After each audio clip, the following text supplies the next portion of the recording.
आज की इस वीडियो में हम लोग देखने वाले हैं कि आप एलिमेंटर को कैसे इंस्टॉल कर सकते हो एंड आफ्टर इंस्टॉलिंग इट आप इसको कैसे ओपन करोगे, क्या प्रोसीजर होने वाला है। चलिए जल्दी से चलते हैं हमारे स्क्रीन में।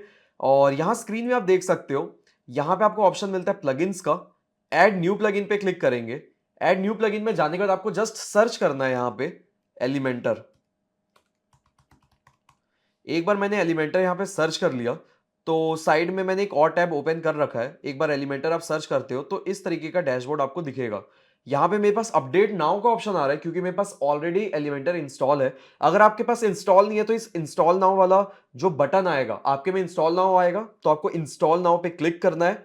और फिर उसके बाद इंस्टॉल करने के बाद आपके पास ऑप्शन आता है साइड में एक्टिवेट का।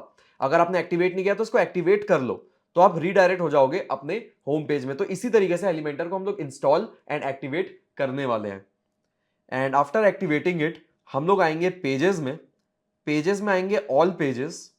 ऑल पेजेस में आने के बाद जो भी पेजेस आपने बना रखे होंगे वहां पे आपको जाना है और किसी भी पेज में चले जाओ। आपको यहां पे आपको ऑप्शन नहीं मिलेगा एडिट विथ एलिमेंटर, बट आप देखोगे कि मेरा जो होम पेज है उसमें साइड में ऑप्शन आ रहा है एडिट विथ एलिमेंटर। ये क्यों आ रहा है?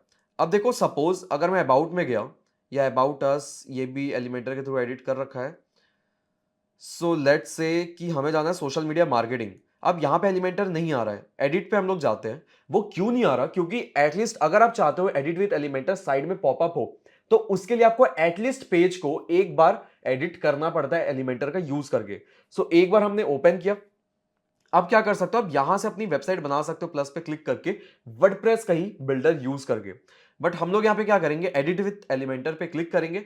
एक बार एडिट विथ एलिमेंटर पे क्लिक करते हो, अब जब आप इस पेज को वापस से एडिट करना चाहते हो तो साइड में जब आप ऊपर लेवल पे ही जाओगे जहां पे ऑल पेजेस रहते हैं वहीं पे आपको साइड में दिख जाएगा एडिट विथ एलिमेंटर का ऑप्शन।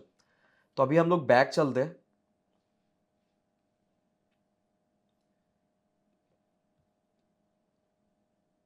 इसको लीव करते हैं एक बार। और अब आप देख सकते हो कि हमारा जो सोशल मीडिया मार्केटिंग है साइड में एडिट विद एलिमेंटर आ रहा है। इससे पहले नहीं आ रहा था क्योंकि हमने एक बार ओपन कर लिया। तो चलिए वापस से हम लोग एक पेज ओपन कर लेते हैं।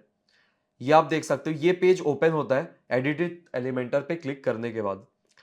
एडिट विद एलिमेंटर पे क्लिक करने का जब ये पेज आपका ओपन होगा तब आप यहाँ पे कोई भी कंटेंट एडिट कर सकते हो। बट लेकिन लेट सपोज कि यहाँ पे जो पेज था ये कंप्लीटली ब्लैंक था। ये वाले केस में जो सोशल मीडिया मार्केटिंग था, यहाँ पे एडिट विद एलिमेंटर पे जाते हैं तो ये हमारा डैशबोर्ड कुछ इस तरीके का यहाँ पे शोकेस हो रहा है, जहाँ पे हमारा ये हेडर है, ये हमारा फुटर है और ये हमारा मेन वर्क स्पेस है जहाँ पे हम लोग पूरा पेज डिजाइन करने वाले हैं।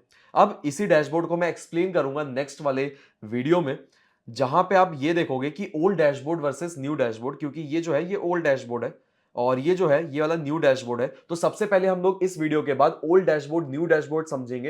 अगर आपको नहीं पता ओल्ड डैशबोर्ड न्यू डैशबोर्ड के बाद तो जरूर से इस वीडियो के बाद उस वीडियो को चेक करना मत भूलना। फिर उसके बाद हम लोग डिटेल ट्यूटोरियल की तरफ बढ़ेंगे कि एडिट विद एलिमेंटर पे क्लिक करने के बाद जो बाकी सारी चीजें होती है, एलिमेंटर के थ्रू कैसे एडिट करना है, अपना पेज कैसे बनाना है, मोबाइल रिस्पॉन्सिव कैसे बनाना है, बहुत सारी चीजें हैं। तो वो कॉन्सेप्ट हम लोग समझने वाले हैं from next videos. Thank you so much for watching this video.